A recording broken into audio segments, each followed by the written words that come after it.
இந்த உலகத்திலே மௌத்தை மறந்து நாம் என்னென்ன ஆட்டமெல்லாம் போட்டுக் கொண்டிருக்கிறோம். பொய் என்ன, புரட்டு என்ன, பித்தலாட்டம் என்ன, புறம் என்ன, அவதூறு என்ன, பொறாமை என்ன, கோபம் என்ன, இந்த மோசமான இந்த குணங்களை நாம் நம் மத்தியிலே வைத்துக் கொண்டு ஆட்டம் போட்டுக் கொண்டு இருக்கிறோமே. மரண வேலை இருக்கிறதல்லவா, மரண வேலை இருக்கிறதல்லவா, அந்த உயிர் தொண்டை குழியை அடைந்து அதிலிருந்து இந்த உயிர் வெளியேறும் அல்லவா. அந்த வேளையிலே அவன் கேட்பான். ஆணவத்தின் உச்சியில் இருந்தவர்கள் முதல் அடிமைத்தனத்திலே இருந்த அத்தனை பேரும் மரணித்து சென்றிருக்கிறார்களே. யாருடைய வீடு தெரியுமா? ரஹ்மத்துல் ஆலமீன், இந்த உலகத்திற்கு அருள் கொடையாக அனுப்பப்பட்ட நபி ஸல்லல்லாஹு அலைஹி வஸல்லம் அவர்களுடைய வீடு. ஞாயிற்றுக்கிழமை இரவு விடிந்தால் திங்கட்கிழமை அந்த இரவிலே விளக்கு எரிப்பதற்கு எண்ணெய் கிடையாது. நபி ஸல்லல்லாஹு அலைஹி வஸல்லம் அவர்கள் துஆ கேட்டவர்களாக அவருடைய கை மேலே உயர்கிறது. யா அல்லாஹ், உன்னை நோக்கி, என்னுடைய உயர்ந்த தோழனான உன்னை நோக்கி, உன்னை நோக்கி, உன்னை நோக்கி என்பதாக நபி ஸல்லல்லாஹு அலைஹி வஸல்லம் அவருடைய வாய் அசைகிறது. அந்த நிலையிலேயே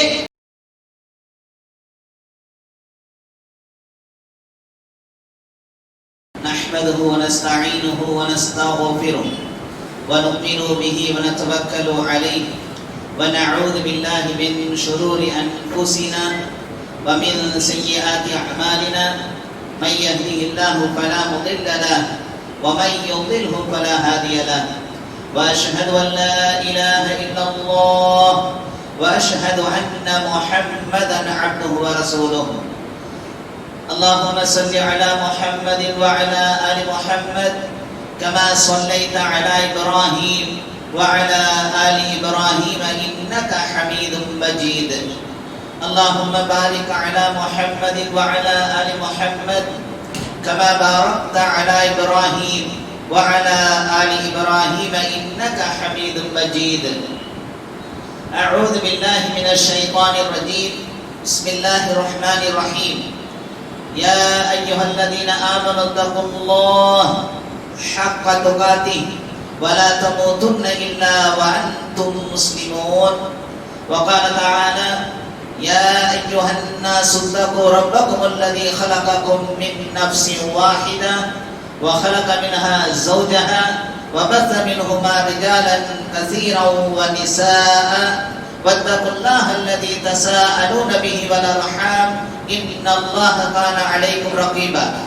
وقال تعالى: يا أيها الذين آمنوا اتقوا الله وقولوا قولا سديدا يصلح لكم أعمالكم ويغفر لكم ذنوبكم ومن يطع الله ورسوله فقد فاز فوزا عظيما. إن أحسن الحديث كتاب الله خير الهدي هدي محمد صلى الله عليه وسلم وشر الأمور محدثاتها كل محدثة بدعة وكل بدعة ضلالة وكل ضلالة في النار. رب اشرح لي صدري ويسر لي أمري واحلل عقدة من لساني يفقهوا قولي. புகழனைத்தும் வல்லநாயன் அல்லாஹ் ஒருவனுக்கு சாந்தியும் சமாதானமும் எம்பெருமானார் முஹம்மது ஸல்லல்லாஹு அலைஹி வஸல்லம் அவர்கள் மீதும் அவர்களது குடும்பத்தார்கள் மீதும் அவர்களது உற்ற தோழர்கள் மீதும் அல்லாஹ்வின் கட்டளையை ஏற்று நடக்கக்கூடிய அவனது அடியார்கள் மீதும் குறிப்பாக நம் அனைவர் மீதும் என்றென்றும் நின்றிலங்க பிரார்த்தித்தவனாக எனது உரையை ஆரம்பம் செய்கின்றேன். அன்பார்ந்த அல்லாஹ் நல்லடியார்களே, இஸ்லாமிய சகோதர சகோதரிகளே, மவுத், மரணம் இருக்கிறதல்லவா, இது சத்தியமானது, இது ஹக், நிச்சயமானது, நடைபெறப் போகின்ற ஒன்றாக இருந்து கொண்டிருக்கிறது. யாராக இருந்தாலும் எவராக இருந்தாலும், அவர் ஆட்சியாளராக இருந்தாலும் சரியே, அடிமையாக இருந்தாலும் சரியே, செல்வந்தனாக இருந்தாலும் சரியே, அல்லது ஏழையாக இருந்தாலும் சரியே, செல்வாக்கு உடையவனாக இருந்தாலும் சரியே, அல்லது சொல்வாக்கு உடையவனாக இருந்தாலும் சரியே, ஆணோ பெண்ணோ, வயோதிகனோ வாலிபனோ குழந்தையோ அல்லது வயிற்றிலேயோ, வானத்தில் பறக்கும் போதோ அல்லது கப்பலில் பயணம் செய்யக்கூடிய அந்த தருணத்திலோ, பூமியில் நடக்கும் போதோ, ஓடும் போதோ அல்லது ஆடும் போதோ, சாப்பிடும் போதோ, குடிக்கக்கூடிய நேரத்திலோ, குளிக்கக்கூடிய நேரத்திலோ, சாதாரணமான நிலையிலோ அல்லது நோயுற்ற நிலையிலோ, பட்டென்று ஆக்சிடென்டிலோ அல்லது ஹார்ட் அட்டாக்கிலோ நிச்சயம் மரணம் வந்தே தீரும். ஆம் சகோதர சகோதரிகளே, நிச்சயமாக மவுத் ஒவ்வொருவரையும் வந்து சேர வேண்டியதாக இருந்து கொண்டிருக்கிறது. அதிலிருந்து யாரும் தப்பிக்க முடியாது. மவுத் என்பது ஹக், நிச்சயமாக ஏற்படக்கூடியதாக இருந்து கொண்டிருக்கிறது. அல்லாஹ் தஆலா குர்ஆனிலே கூறுகின்றான், குல்லு நஃப்ஸின் ஸாயிகத்துல் மவுத், ஒவ்வொரு ஆன்மாவும் ஒவ்வொரு உயிரும் மரணத்தை சுவைத்தே தீர வேண்டும் என்று அல்லாஹ் தஆலா குர்ஆனிலே கூறுகின்றான். ஆக அன்பார்ந்த சகோதரர்களே, யாரும் இந்த மௌத்தில் இருந்து தப்பிக்கவே முடியாது. ஆதி மனிதரும் முதல் நபியுமாக இருந்த ஆதம் அலைஹிஸ்ஸலாம் அவர்கள் முதல் இந்த உலகிற்கு பூவுலருக்கு வந்த எல்லா நபிமார்களும், நம்முடைய நபி காத்தமன் நபி முஹம்மது ஸல்லல்லாஹு அலைஹி வஸல்லம் அவர்கள் வரை வந்த அத்துணை நபிமார்களுமே இந்த உலகத்திலே மரணித்து போயிருக்கிறார்கள். இந்த உலகத்திலே வாழ்ந்து மரணித்தார்கள் அல்லவா? சுஹதாக்கள், சாலிஹீன்கள், முஹ்லிசீன்கள், முத்தகீன்கள், இவர்களும் இந்த மரணத்தை சுவைத்தேதான் சென்றிருக்கிறார்கள். யாரும் இதிலே விதிவிலக்கு கிடையாது. நபிமார்கள் என்றோ அல்லது சாலிஹீன்கள் என்றோ அல்லது சுஹதாக்கள் என்றோ இவர்களுக்கு யாருக்குமே விதிவிலக்கை அல்லாஹ் தரவில்லை. எல்லோருக்கும் இந்த மௌத்தை அல்லாஹ் தந்திருக்கிறான். மரணித்திருக்கிறார்கள். இந்த உலகத்தை அவர்கள் விட்டு போயிருக்கிறார்கள். ஏன்? இந்த உலகத்தையே ஆட்டுவித்த அனரப்புக்கும் அலா என்று மக்கள் மத்தியிலே முழங்கினானே ஃபிரௌன், அவன் இப்போது எங்கே? நம்ரூத் எங்கே?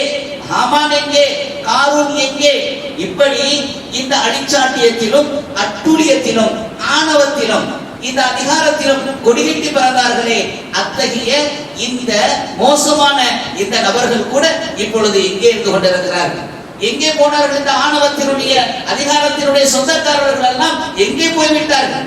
நம்முடைய கண் முன்னால் வாழ்ந்து மரணித்திருக்கிற, தன்னுடைய கால்களிலேயே எல்லோரையும் விழ வைத்து அதிலே சந்தோஷப்பட்டு கொண்டிருந்த செல்வி ஜெயலலிதா கூட இன்று எங்கே இருந்து கொண்டிருக்கிறார்? ஆணவத்தின் உச்சியில் இருந்தவர்கள் முதல் அடிமைத்தனத்திலே இருந்த அத்தனை பேரும் மரணித்து சென்றிருக்கிறார்களே. ஏன்? நம்முடைய இரத்த பந்த உறவுகள், நம்முடைய சிலருடைய அம்மா, சிலருடைய அப்பா, சிலருடைய பிள்ளைகள், சிலருடைய நெருக்கமான நண்பர்கள், இவர்கள் எல்லாம் இன்று இறந்து போயிருக்கிறார்கள் அல்லவா? கபரிலே அடக்கப்பட்டு விட்டிருக்கிறார்கள் அல்லவா? இவர்கள் எல்லாம் இன்று நம் மத்தியில் இல்லாமல் இருந்து கொண்டிருக்கிறார்களே. அல்லாஹ் குர்ஆனிலே இன்னொரு இடத்திலே கூறுகின்றான், ஐனமா தகூனு யுத்ரிக்குமுல் மௌத் வலவ் குன்தும் ஃபீ புரூஜின் முஷய்யதா. அல்லாஹ் தஆலா குர்ஆனிலே கூறுகின்றான், நீங்கள் எவ்வளவு பெரிய மாளிகையில் இருந்த போதிலும் கூட, கோபுரங்களின் மீதும் நீங்கள் வசித்த போதும் உங்களுக்கு மரணம் வந்தே தீரும், மௌத் வந்தே தீரும் என்பதாக அல்லாஹ் தஆலா கூறுகின்றான். இன்னொரு வசனத்தில் அல்லாஹ் தஆலா இப்படி கூறுகின்றான், குல் இன்னல் மௌத்தல்லதி தஃபிரூன மின்ஹு ஃபஇன்னஹு முலாகீகும் துரத்தூன ஆலிமுல் கைப் வஷஹாததி யுனப்பியுகும் பிமா குன்தும் தஅலமூன் என்பதாக அல்லாஹ் தஆலா இன்னொரு இடத்திலே கூறுகின்றான். நீங்கள் எதை விட்டு வெறுண்டு ஓடுகின்றீர்களோ, எதை விட்டு நீங்கள் வெறுண்டு ஓடுகிறீர்களோ அந்த மரணம் நிச்சயமாக உங்களை அடைந்தே தீரும், உங்களிடத்திலே வந்தே தீரும். பின்னர் மறைவானவற்றையும் வெளிப்படையானவற்றையும் அறிந்தவனிடம் நீங்கள் மீட்கப்படுவீர்கள், நீங்கள் மீட்கப்படுவீர்கள். அப்போது நீங்கள் செய்து கொண்டிருந்தவை பற்றியெல்லாம் அவன் உங்களுக்கு அறிவிப்பான் என நபியே நீர் கூறுவீராக என்று அல்லாஹ் தஆலா இந்த வசனத்திலே கூறுகின்றான். ஆக அன்பார்ந்த சகோதரர்களே, என்ன ஆட்டம் போடுகின்றோம் இந்த உலகத்திலே! மௌத்தை மறந்து நாம் என்னென்ன ஆட்டமெல்லாம் போட்டுக் கொண்டிருக்கிறோம். பொய் என்ன, புரட்டு என்ன, பித்தலாட்டம் என்ன, புறம் என்ன, அவதூறு என்ன, பொறாமை என்ன, கோபம் என்ன, இந்த மோசமான இந்த குணங்களை நாம் நம் மத்தியிலே வைத்துக் கொண்டு ஆட்டம் போட்டுக் கொண்டிருக்கிறோமே. ஆணவத்தினால், அதிகாரத்தினால், செல்வாக்கினால் மற்றவர்களை இழிவாக பார்க்கக்கூடிய சூழ்நிலையிலே நம்முடைய வாழ்க்கையை அமைத்துக் கொண்டிருக்கிறோமே. சொத்துக்கு மேல் சொத்துக்களை சேர்த்து கொண்டிருக்கிறோமே. இந்த உலகத்திலேயே நிரந்தரமாக தங்கிவிடுவதை போல நாம் வாழ்ந்து கொண்டிருக்கிறோம் அல்லவா? ஏதோ இந்த உலகம் தான் பெர்மனன்ட் என்று நாம் நினைத்து இந்த உலகத்தில் இருக்கக்கூடிய அத்தனையும் வாங்கி குவித்துக் கொண்டிருக்கிறோமே. இந்த உலகம் தான் நிரந்தரம் என்று எண்ணிக்கொண்டிருக்கிறோமே. மரணம் வராதா? மரணம் நிச்சயிக்கப்பட்ட ஒன்று என்பதை மறந்து நாம் வாழ்ந்து கொண்டிருக்கிறோமே. மனித உரிமைகளை எல்லாம் நாசமாக்கி நாம் மட்டும் நலமாக இருந்தால் போதும், மற்றவர்கள் எக்கேடு கேட்டால் போதும் என்ற நிலையில் அல்லவா நாம் வாழ்ந்து கொண்டிருக்கிறோம். மற்றவர்களை ஏமாற்றுவது, வட்டி, லஞ்சம் போன்ற பெரும் பெரும் பாவங்களிலே, பிரச்சாரம் என்ன, குடி என்ன என்ற போக்கிலே மக்கள் எல்லாம் இந்த பாவங்களிலே திளைத்து போயிருக்கிறார்களே, மூழ்கி போயிருக்கிறார்களே, போதையிலே சிக்கி தவித்துக் கொண்டிருக்கிறார்களே இளைஞர்கள் எல்லாம்.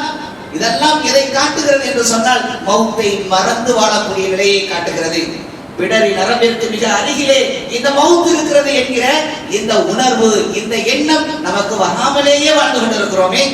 அன்பார்ந்த சகோதரர்களே, இது எவ்வளவு மோசமானது என்பதை நாம் கொஞ்சம் சிந்தித்து பார்க்க கடமைப்பட்டவர்களாக இருந்து கொண்டிருக்கிறோம். அன்பார்ந்த சகோதரர்களே, மரணத்திற்கென்று அல்லாஹ் தஆலா ஒரு நேரத்தை வைத்திருக்கிறான். எந்த சூழ்நிலையிலும் மௌத் ஆகியே தீர வேண்டும். அல்லாஹ் தஆலா இப்படி குர்ஆனிலே கூறுகின்றான், கல்லா இதா பலகத்தி தராகி வகீல மன் ராக் வظن انه الفراق وانتفت الساق بالساق الى ربك يومئذ المساق என்பதாக அல்லாஹ் தஆலா குர்ஆனிலே கூறுகின்றான். மரண வேளை இருக்கிறதல்லவா, மரண வேளை இருக்கிறதல்லவா, அந்த உயிர் தொண்டை குழியை அடைந்து அதிலிருந்து இந்த உயிர் வெளியேறும் அல்லவா, அந்த வேளையிலே அவன் கேட்பான், வந்திருப்பவன் யார், இந்த உயிர் போகக்கூடிய அந்த நேரத்திலே எனக்கு என்ன நடக்கிறது என்று அவன் அறியாதவனாக அவன் புலம்புவான். ஆனால் அவனுக்கு அறிவிக்கப்படும், இதுதான் நீ பிரியக்கூடிய நேரம், இதுதான் உலகத்தை விட்டு நீ பிரியக்கூடிய நேரம் என்பதாக அவன் உறுதி கொள்வான். அந்த நேரத்திலே அறிந்து கொள்வான். இன்னும் அவனுடைய கெண்டைக்கால், இந்த கீழே இருக்கக்கூடிய ஒரு கால் இன்னொரு கெண்டைக்காலுடன் அந்த நேரத்திலே பின்னிக் கொள்ளும். உயிர் போகக்கூடிய தொண்டையிலிருந்து, அந்த தொண்டை குழியிலிருந்து உயிர் போகக்கூடிய அந்த நேரத்திலே அவனுடைய கெண்டைக்கால் இன்னொரு கெண்டைக்காலுடன் பின்னிக் கொள்ளும். நாம் பார்க்கிறோம் அல்லவா, அறுத்த கோழி, அறுத்த ஆடு எப்படி கால்களை உராய்ச்சி கொண்டு பின்னிக் கொண்டு உயிரை போக்குகிறதோ அதே போலத்தான் நம்முடைய உயிரும் பிரியும். நம்முடைய உயிரும் அப்படித்தான் தெரியும். அல்லாஹ் தஆலா குர்ஆனிலே கூறுகின்றான், கெண்டைக்காலுடன் கெண்டைக்கால் அன்று பின்னிக் கொள்ளும், அந்த வேளையிலே பின்னிக் கொள்ளும். உம்முடைய இறைவன்பால் அந்நாளில் தான் இழுத்து செல்லப்படுதல் இருக்கிறது. அல்லாஹ் கூறுகின்றான், அந்த நாளிலே உயிர் உன்னுடைய உடலில் இருந்து இழுத்து செல்லப்படுகிறது என்பதாக அல்லாஹ் தஆலா குர்ஆனிலே கூறுகின்றான். ஆக அன்பார்ந்த சகோதரர்களே, இந்த அளவுக்கு தான் மனிதனுடைய வாழ்க்கை இருக்கிறது. ஆனால் இதை மறந்து வாழ்ந்து கொண்டிருக்கிறோம். சொத்து சுகங்களை, செல்வத்தை, செல்வாக்கை சுமந்த நம்மை மரணித்தவுடன் அந்த உடம்பை யாராவது, இது என்னுடைய அம்மாவாயிற்றே, இது என்னுடைய அப்பாவாயிற்றே, இது என்னுடைய பிள்ளையாயிற்றே, இது என்னுடைய நண்பனாயிற்றே, சகோதரன் ஆயிற்றே என்று அவர்களை ஏதாவது பாடம் செய்து ஷோரூமிலே வைத்து அவர்களை பாதுகாத்தா வந்து கொண்டிருக்கிறார்கள். அன்பார்ந்த சகோதரர்களே, நாரி போய்விடும். கொஞ்சம் நேரம் அந்த மையத்தை அந்த வீட்டிலே வைத்திருந்தால் கெட்டு போய்விடும், நாரி போய்விடும், நாற்றம் அடித்துவிடும் அந்த உடல். ஆகவே என்ன செய்கிறார்கள் இந்த மக்கள் எல்லாம், மரணித்த உடனே அந்த மையத்தை, அந்த உடலை நன்றாக குளிப்பாட்டி கஃன் பதிந்து அவர்களை கபரிலே கொண்டு போய் குழியை தோண்டி அங்கே அடக்கிவிட்டு, நீயும் ஆயிற்று, உன்னை படைத்த ரப் வல்லநாயன் அல்லாஹும் ஆயிற்று என்றல்லவா விட்டு வந்து விடுகிறோம். யாராவது ஒருவர் இல்லை இல்லை, இது என்னுடைய அம்மா, இது என்னுடைய மனைவி, இது என்னுடைய கணவன், இது என்னுடைய பிள்ளை, என்னுடைய சகோதரன், என்னுடைய உயிருக்கு உயிரான நண்பன் என்று அந்த கபரிலே நான் 2 நாள் இவருக்கு துணையாக படுத்திருக்கிறேன் என்று படுத்திருக்கிறார்களா? இல்லையே. அத்தனை பேரும் நீயும் ஆயிற்று, உன்னுடைய ரப்பு அல்லாஹும் ஆயிற்று என்றல்லவா விட்டு வருகிறார்கள். இருண்ட அந்த மண்ணறையின் பக்கம் அவனை அடக்கிவிட்டு வந்து விடுகிறார்கள் அல்லவா. ஏதா ஒரு 2 நாள் கழித்து, 1 வாரம் கழித்து இவர் எப்படி இருக்கிறார் என்று தோண்டி யாராவது பார்த்திருக்கிறோமா? இல்லையே. அவர்கள் அத்தனை பேரையும் விட்டு வந்து விட்டோமே, இப்பொழுது அவர்கள் எப்படி இருக்கிறார்கள் என்பது யாருக்காவது தெரியுமா?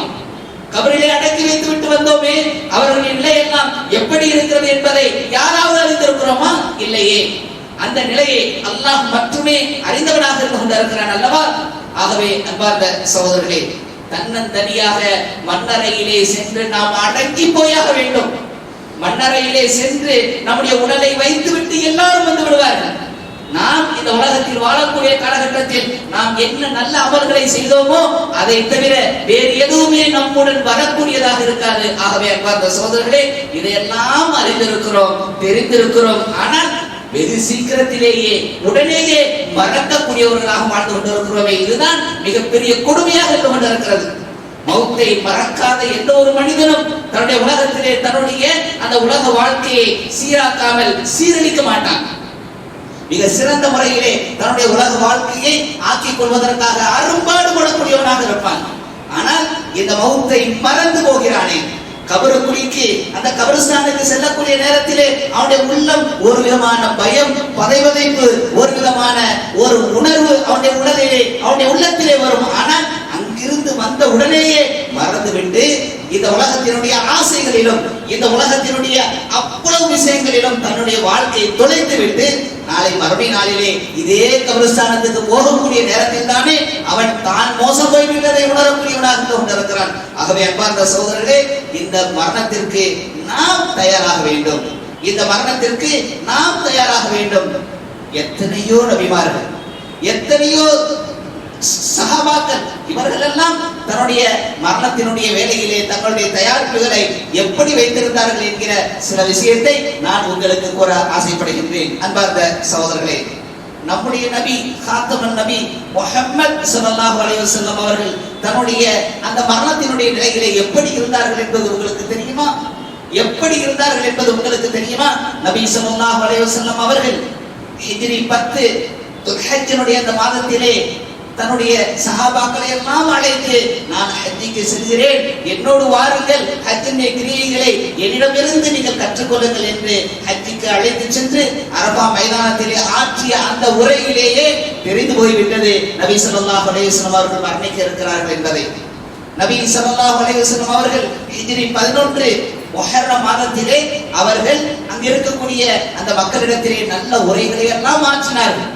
உஸாமா ரலியல்லாஹு அவர்களை ரோமர்களுக்கு எதிராக படை திரட்டி செல்ல அவர்களை அனுப்பிய பிறகு சஃபருடைய மாதத்திலே நபி ஸல்லல்லாஹு அலைஹி வஸல்லம் அவர்கள் நார்மலாக செய்யக்கூடிய அந்த காரியத்திலிருந்து சற்று விலகி கொஞ்சம் வித்தியாசமான காரியங்களை செய்தார்கள்.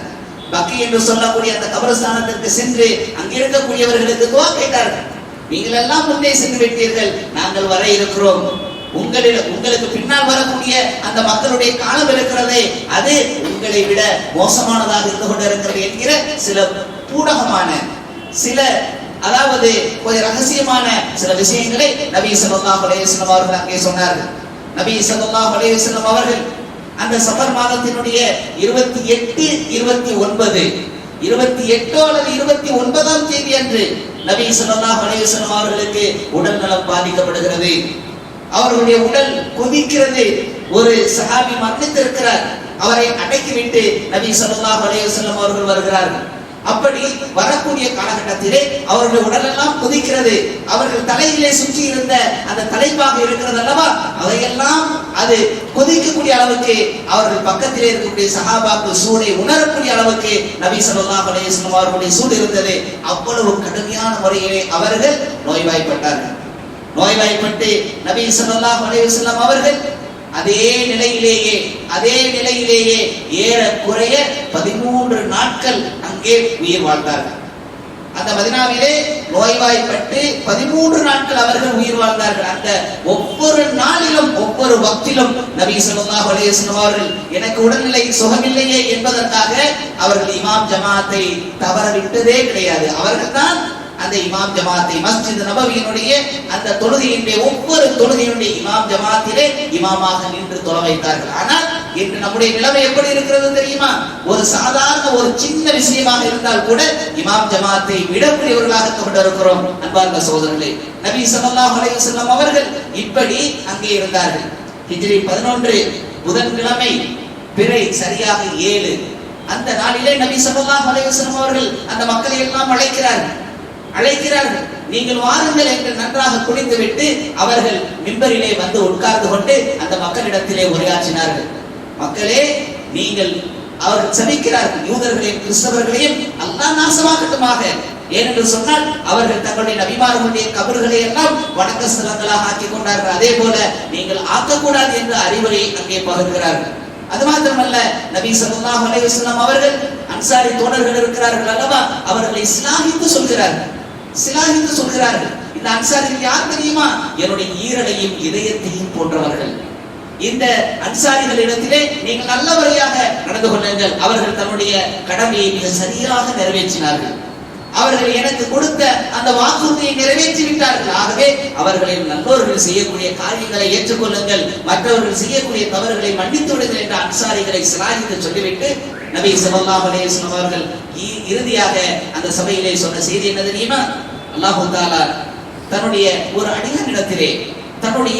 அடியாரிடத்திலே இப்படி கேட்டார், உனக்கு இந்த உலகத்தினுடைய பொக்கிஷங்கள் வேண்டுமா, இறைவனுடைய அந்த அருள் வேண்டுமா, அவனுடைய கருணை கிருபை அவனுடைய பரக்கத் உனக்கு வேண்டுமா என்று கேட்டான். அந்த அடியான் அல்லாஹ்வுடைய அருளை நாடிவிட்டார், அதை அவர் தேடிவிட்டார் என்று சொன்னதும் அபூபக்கர் ரலியல்லாஹு அவர்கள் அழுகிறார்கள். பக்கத்திலே இருந்த அபூ ஸயீத் அல் குத்ரி ரலியல்லாஹு அவர்கள் கேட்கிறார்கள், என்ன இந்த வயதான இந்த அபூபக்கர் இப்படி அழுகிறாரே, என்ன காரணம்? அவர் ஒரு அடியார், அல்லாஹ் இப்படி கேட்கிறான், உங்களுக்கு இந்த உலகத்தினுடைய பொக்கிஷங்கள் வேண்டுமா அல்லது அல்லாஹ்வுடைய அந்த அருள் வேண்டுமா என்று கேட்டபோது அல்லாஹ்வுடைய அருளில் தானே அவர் ஆசைப்பட்டு கேட்டிருப்பார், இதில் என்ன தவறு என்று அவர்கள் சொல்லக்கூடிய காலகட்டத்திலே பின்னால் தான் தெரிந்தது அபூபக்கர் ரலியல்லாஹு அவர்கள் மிக நுண்ணறிவை கொண்டவர்கள். இந்த சொல்லப்பட்ட இந்த மனிதர் நபி ஸல்லல்லாஹு அலைஹி வஸல்லம் அவர்கள் என்று நபி ஸல்லல்லாஹு அலைஹி வஸல்லம் அவர்கள் மக்களை இந்த மஸ்ஜித் நபவியிலே அந்த மிம்பரிலே கடைசியாக சந்தித்த சந்திப்பு இந்த நாள் தான். நபி ஸல்லல்லாஹு அலைஹி வஸல்லம் அவர்கள் ஹிஜ்ரி 11 பிறை 8 வியாழக்கிழமை அன்று நபி ஸல்லல்லாஹு அலைஹி வஸல்லம் அவர்கள் தன்னுடைய வீட்டிலேயே இருக்கிறார்கள். வர முடியவில்லை, எழுந்த மக்களுக்கு உரையாற்ற முடியவில்லை. மக்களை அழைக்கிறார்கள், மக்களே நீங்கள் வாருங்கள், மக்களே நீங்கள் வாருங்கள், வந்து என்னிடத்திலே சில அறிவுரைகளை கேட்டு செல்லுங்கள் என்று அவர்கள் அறிவுரைகளை அங்கே கூறுகிறார்கள். நீங்கள் இங்கே வாருங்கள், நான் எழுதி தருகிறேன் என்கிறார்கள். அங்கே நடந்த சில சலசலப்பை தொடர்ந்து நபி ஸல்லல்லாஹு அலைஹி வஸல்லம் உமர் ரலியல்லாஹு அவர்கள் கூறுகிறார்கள், நபி ஸல்லல்லாஹு அலைஹி வஸல்லம் அவர்களுக்கு உடம்பு முடியாத சூழ்நிலையிலே இருந்து கொண்டிருக்கிறது, ஆகவே நாம் அவர்களை வற்புறுத்த வேண்டாம் என்று சொல்ல சிலர் வேண்டும் என்று கேட்க ஒரு சூழ்நிலை கொஞ்சம் மோசமானதை நபி ஸல்லல்லாஹு அலைஹி வஸல்லம் அவர்கள் பார்த்து, இன்று உங்களுக்கு நான் எதையும் எழுதி தர மாட்டேன் என்று அவர்கள் மக்களை அனுப்பிவிடுகிறார்கள். மறுநாள் வெள்ளிக்கிழமை பிறை 9 வெள்ளிக்கிழமை நபி ஸல்லல்லாஹு அலைஹி வஸல்லம் அவர்கள் அறிவித்ததாக ஒரே ஒரு செய்தி ஜாபீர் ரலியல்லாஹு அவர்கள் அறிவிக்கிறார்கள், நீங்கள் நல்லெண்ணம் கொண்டவர்களாக அன்றி வேறு முறையிலே நீங்கள் மரணிக்க வேண்டாம் என்பதாக நபி ஸல்லல்லாஹு அலைஹி வஸல்லம் அவர்கள் சொன்னார்கள் என்பதாக. பிறை 10 அந்த ரபியுல் அவ்வல் பிறை 10 சனிக்கிழமை அன்று நபி ஸல்லல்லாஹு அலைஹி வஸல்லம் அவர்கள் தன்னுடைய வீட்டிலே இருந்து கொண்டிருக்கிறார்கள். அந்த நாளில் தான் 2 தோழர்களை சஹாபாக்களை அழைத்துக் கொண்டு மஸ்ஜித் நபவிக்கு விரைகிறார்கள். அந்த நேரம் லுஹருடைய தொழுகை நடந்து கொண்டிருக்கிறது. அபூபக்கர் ரலியல்லாஹு அவர்களுக்கு இடப்பக்கத்திலே அவர்களை அமரச் செய்கிறார்கள். அந்த 2 தோழர்களும் நபி ஸல்லல்லாஹு அலைஹி வஸல்லம் மென்மையாக அல்லாஹு அக்பர் என்று சொல்ல, நபி ஸல்லல்லாஹு அலைஹி வஸல்லம் சொல்ல அபூபக்கர் ரலியல்லாஹு அவர்கள் அந்த தக்பீரை எடுத்து வைக்க அன்று தொழுகை முடிந்து நபி ஸல்லல்லாஹு அலைஹி வஸல்லம் அவர்கள் வருகிறார்கள். அலி ரலியல்லாஹு அவர்கள் அப்பாஸ் ரலியல்லாஹு அவர்களிடம் கேட்கிறார்கள், அப்பாஸ் அவர்களே, நபி ஸல்லல்லாஹு அலைஹி வஸல்லம் உடல் நன்றாக ஆகி வந்து விட்டார்கள், இனி எந்த கவலையும் இல்லை என்று சொன்னபோது அப்பாஸ் ரலியல்லாஹு அவர்கள் கூறுகிறார்கள், அலியே, உனக்கு ஒன்றும் தெரியாது, எனக்குத்தான் தெரியும். எங்களுடைய அந்த ஃபேமிலியிலே, எங்களுடைய குடும்பத்திலே இறக்கக்கூடிய தருவாயிலே எப்படி அவருடைய முகம் இருக்கும் என்று அந்த முகம் நபி ஸல்லல்லாஹு அலைஹி வஸல்லம் அவர்களுக்கு இருக்கிறது என்பதாக அலி ரலியல்லாஹு அவர்களுக்கு கூறுகிறார்கள். அன்றைய நாள் போகிறது. மறுநாள் ஞாயிற்றுக்கிழமை நபி ஸல்லல்லாஹு அலைஹி வஸல்லம் அன்று தன்னிடத்தில் இருந்த அடிமைகளை 2 அடிமைகள் இருந்தார்கள், அவர்களை விடுதலை செய்கிறார்கள். அது மாத்திரமல்ல, 7 தங்க காசுகள் நபி ஸல்லல்லாஹு அலைஹி வஸல்லம் அவர்களிடத்தில் இருந்தது, அதனை அவர்கள் மற்றவர்களுக்கு கொடுத்து விடுகிறார்கள். தன்னிடம் இருந்த அந்த ராணுவ அந்த ஆடைகளை அவர்கள் மற்றவர்களுக்கு தந்து விடுகிறார்கள். அப்பொழுதும் கூட நபி ஸல்லல்லாஹு அலைஹி வஸல்லம் அவர்களுடைய கவச ஆடை 30 சா கோதுமைக்கு ஒரு யூதனிடத்திலே அடமானம் வைக்கப்பட்டிருந்தது. நபி ஸல்லல்லாஹு அலைஹி வஸல்லம் அவர்கள் இப்படி அந்த ரபியுல் அவ்வல் பிறை 11 ஞாயிற்றுக்கிழமை பொழுது கழிகிறது. அன்றைய இரவு யாருடைய வீடு தெரியுமா? ரஹ்மத்துல் ஆலமீன், இந்த உலகத்திற்கு அருள் கொடையாக அனுப்பப்பட்ட நபி ஸல்லல்லாஹு அலைஹி வஸல்லம் அவர்களுடைய வீடு. ஞாயிற்றுக்கிழமை இரவு விடிந்தால் திங்கட்கிழமை அந்த இரவிலே விளக்கு எரிப்பதற்கு எண்ணெய் கிடையாது. எண்ணெய் தீர்ந்து போயிருக்கிறது. உடனே பக்கத்து வீட்டிலே கடன் கேட்டு ஆயிஷா ரலியல்லாஹு அவர்கள் அந்த எண்ணெயை வாங்கி வந்துதான் அன்றைய இரவிலே அந்த விளக்கு எரிந்தது என்பதாக வரலாற்றிலே கூறுகிறார்கள். நம்முடைய நிலையை சற்று சிந்தித்து பார்க்க வேண்டும் அன்பார்ந்த சகோதரர்களே. இப்படி அந்த நாள் கழிகிறது. மறுநாள் ரபியுல் அவ்வல் பிறை 12 திங்கட்கிழமை நபி ஸல்லல்லாஹு அலைஹி வஸல்லம் அவர்கள் காலை ஃபஜ்ருடைய தொழுகை நடைபெற்றுக் கொண்டிருக்கிறது. நபி ஸல்லல்லாஹு அலைஹி வஸல்லம் திரையை விலக்கி அவர்கள் அந்த காட்சியை பார்க்கிறார்கள். அந்த காட்சியை பார்த்துவிட்டு மக்கள் எல்லாம் நபி ஸல்லல்லாஹு அலைஹி வஸல்லம் வருவார்களோ என்று சலசலக்கிறார்கள். ஆனால் நபி ஸல்லல்லாஹு அலைஹி வஸல்லம் அந்த காட்சியை பார்த்துவிட்டு சிரிக்கிறார்கள். சிரித்துவிட்டு நபி ஸல்லல்லாஹு அலைஹி வஸல்லம் அவர்கள் நீங்களே தொலைவையுங்கள் அபூபக்கரே என்று சொல்லிவிட்டு நபி ஸல்லல்லாஹு அலைஹி வஸல்லம் அவர்கள் திரும்பி தன்னுடைய வீட்டிற்கு வந்தார்கள். அதற்கு பிறகு மஸ்ஜித் நபவியை நபி ஸல்லல்லாஹு அலைஹி வஸல்லம் எட்டி பார்க்கவில்லை. நபி ஸல்லல்லாஹு அலைஹி வஸல்லம் அவர்கள் வருகிறார்கள். தன்னுடைய மகன் ஃபாத்திமா ரலியல்லாஹு அன்ஹா அவர்களை அழைத்து அவர்களிடத்திலே அளவலாவுகிறார்கள். தன்னுடைய பேரன் ஹசன் ஹுசைனை அழைத்து அவர்களிடத்திலே அளவலாவுகிறார்கள். இந்த நேரத்திலே அன்னை ஃபாத்திமா ரலியல்லாஹு அன்ஹா அவர்கள் தன்னுடைய தந்தை நபி ஸல்லல்லாஹு அலைஹி வஸல்லம் அவர்களிடத்திலே கேட்கிறார்கள், யா ரசூலுல்லாஹ், உங்களுக்கு வந்த கேடே இப்படிப்பட்ட நோயா உங்களை இப்படி தாக்கி இருக்க வேண்டும் என்று சொன்னபோது நபி ஸல்லல்லாஹு அலைஹி வஸல்லம் அவர்கள் கூறினார்கள், என்னுடைய மகளே, அருமைமகள் பாத்திமாவே, இன்றைக்கு பிறகு உன்னுடைய தந்தை எனக்கு எந்த காலத்திலும் எந்த கஷ்டமும் கிடையாது என்பதாக நபி ஸல்லல்லாஹு அலைஹி வஸல்லம் அவர்கள் கூறினார்கள்.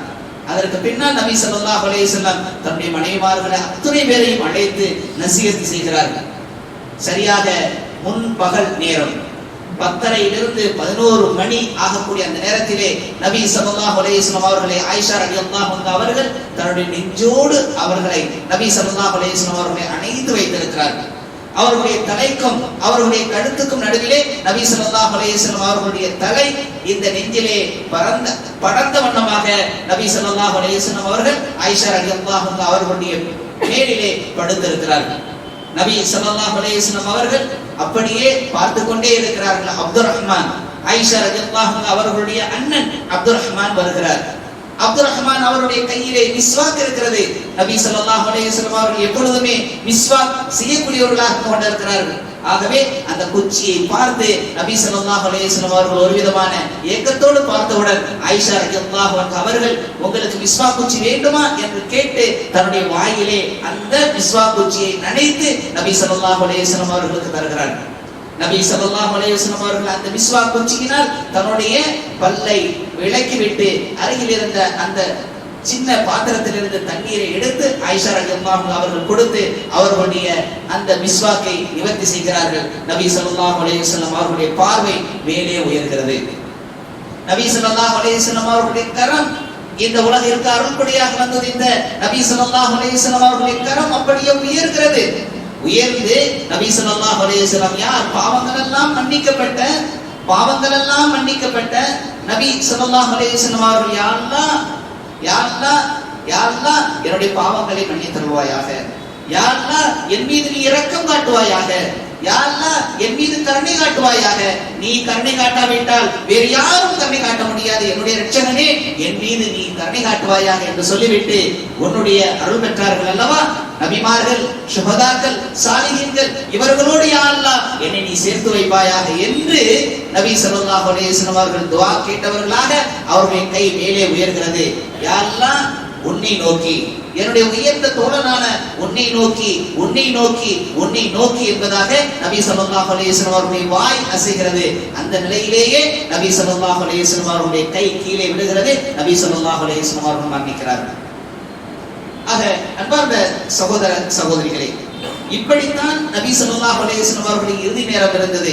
கடைசி நாளிலே அவர்களுடைய வீட்டிலே எரிப்பதற்கு எண்ணெய் கிடையாது. தன் வீட்டில் இருந்த அத்தனையையும் கொடுத்து விட்டார்கள். ஆனால் நம்முடைய வாழ்க்கை எப்படி இருந்து கொண்டிருக்கிறது? அபூபக்கர் சித்தீக் ரலியல்லாஹு அன்ஹு அவர்களும் இப்படித்தான் 3 ஆடைகளை கொண்டு நபி ஸல்லல்லாஹு அலைஹி வஸல்லம் அவர்கள் கபரிட்டார்கள் என்று சொன்னபோது ஆயிஷா ரலியல்லாஹு அன்ஹா அவர்கள் 3 துணிகளை வாங்குவதற்கு அவர்கள் உத்தரவு ஆர்டர் போட்டபோது அவர்கள் கூறுகிறார்கள், அபூபக்கர் சித்தீக் ரலியல்லாஹு அன்ஹு அவர்கள், இல்லை ஆயிஷாவே, என்னிடத்திலே 2 பழைய ஆடைகள் இருக்கின்றன. இறந்து போகக்கூடிய உடலுக்கு எதற்கு புது ஆடை?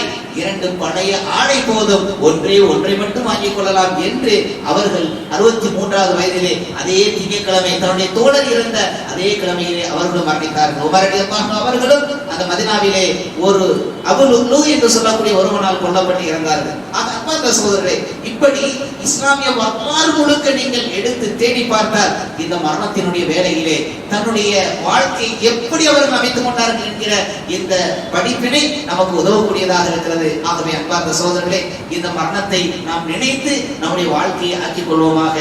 وآخر دعوانا الحمد لله رب العالمين الحمد لله والصلاة والسلام على رسول الله وعلى آله وصحابه أجمعين. அன்பார்ந்த அல்லாஹ் நல்லடியார்களே, இஸ்லாமிய சகோதர சகோதரிகளே, இந்த மர்கஸிலிருந்து ஒரு மஸ்ஜிதை நிர்மாணிக்கக்கூடிய பணியை செய்து கொண்டிருக்கிறோம் என்பது உங்களுக்கு நன்றாக தெரியும். மரணம் என்பது நிச்சயம் என்பதும் உங்களுக்கு தெரியும். மரணிக்கக்கூடிய அந்த வேளையிலே நாம் செய்த நற்காரியங்கள் மட்டுமே நமக்கு உதவக்கூடியதாக இருக்கிறது என்பதும் தெரியும். இவ்வளவெல்லாம் தெரிந்த நாம் இந்த நற்காரியத்திற்கு, இந்த மஸ்ஜிதை நிர்மாணிக்கக்கூடிய நற்காரியத்திற்கு, சதகத்துல் ஜாரியா தொடர்ந்து வரக்கூடிய நல்ல அமல், தன்னுடைய மௌத்துக்கு பிறகு தொடர்ந்து வரக்கூடிய நல்ல அமல், அங்கே யார் யாரெல்லாம் தொழுவார்களோ அத்துணை பேர்களுடைய நன்மையையும் அல்லாஹ் தஆலா உங்களுக்கு தருவான். அவர்களுடைய நன்மையை பறித்து தரமாட்டான். அதே போன்ற நன்மை உங்களுக்கு நீங்கள் மறுமை நாள் வரக்கூடிய அந்த காலகட்டம் வரை உங்களுக்கு தொடர்ந்து வரக்கூடிய நன்மையாக இருந்து கொண்டிருக்கிறது. சில நன்மைகள் மட்டும்தான் தொடர்ந்து வரக்கூடியதாக இருக்கிறது. சொர்க்கத்திலே மாளிகை கிடைக்கக்கூடிய, சொர்க்கத்திலே உங்களுக்கு தொடர்ந்து உங்களுடைய அந்தஸ்தை உயர்த்தக்கூடிய இந்த அமலிலே நீங்கள் ஈடுபட வேண்டும். அதிகமாக அள்ளி அள்ளி வளர்க்க வேண்டும் என்று கேட்டுக்கொண்டு இந்த ஜுமாவுடைய இரண்டாவது உரையை முடிக்கின்றேன். وأقول قولي هذا وأستغفر الله عنكم وعن جميع المسلمين والمؤمنين أجمعين فاستغفروه إنه هو الغفور الرحيم والله يعلم ما تصنعون.